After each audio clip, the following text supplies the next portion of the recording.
Hey, what's going on, everybody? It's Justin. We're back at the movies for another review.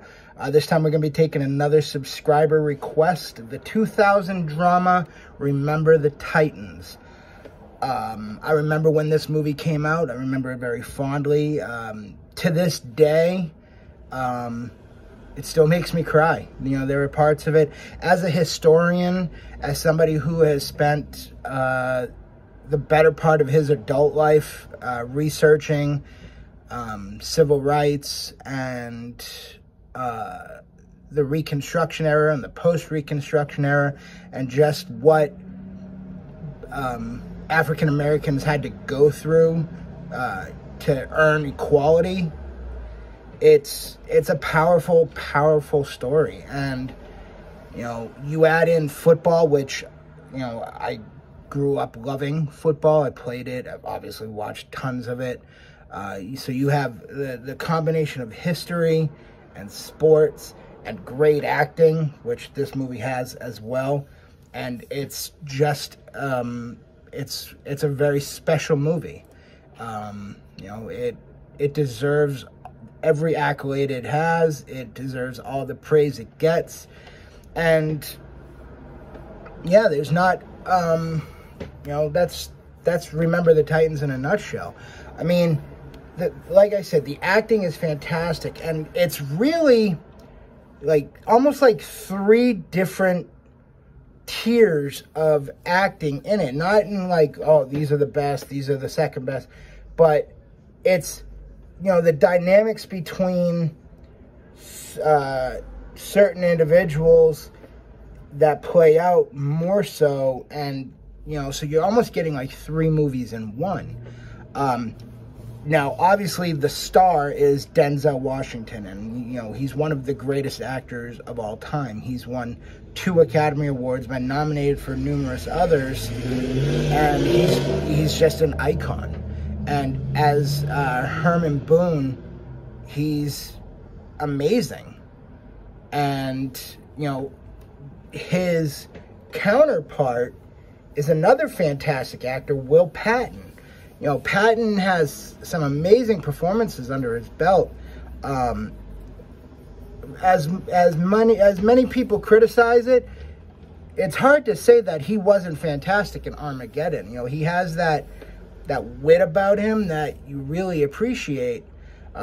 Movies like The Postman with Kevin Costner, he's a very talented actor, and he can hold his own with just about any other actor out there.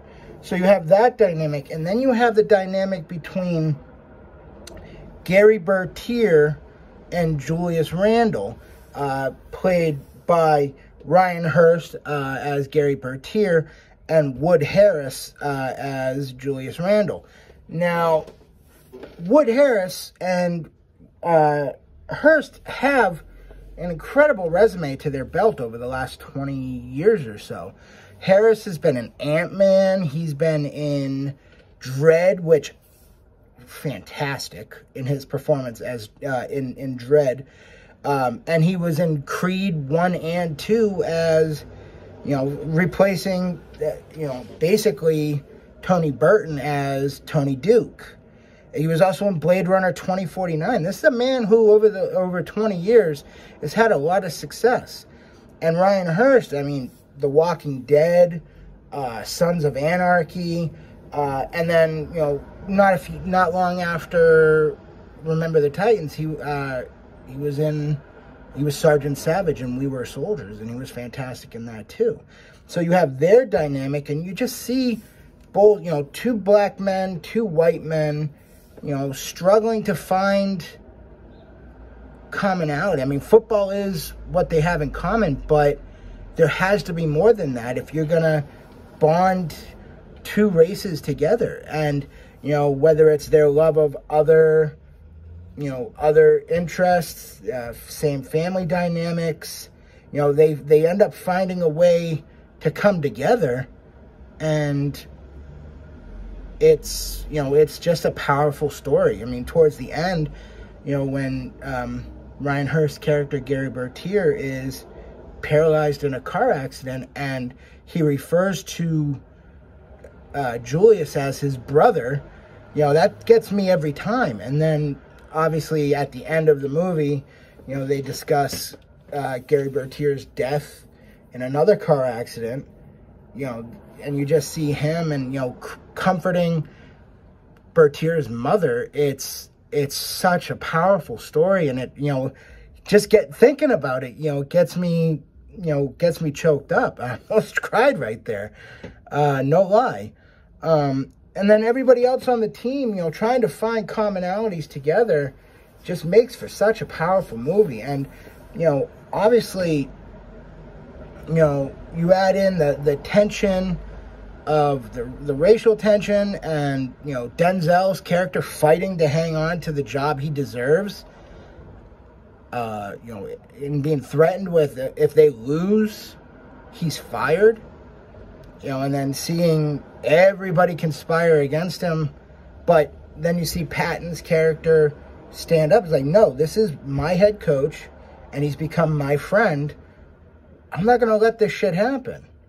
And it just makes for such a powerful story, and it's a beautiful movie. It really is. It's a beautiful sports movie. It's a beautiful historic movie. It's a must-watch. That being said, 8.6 for Remember the Titans. 2000s Remember the Titans. It's a modern classic. If you're making a list of the top 50 movies of the last 25 years or so, if this isn't on that list of the top 50 movies of the last 20 years or 25 years, then something's wrong. Remember the Titans, 2000, 8.6. That's my review. Hope you enjoy it.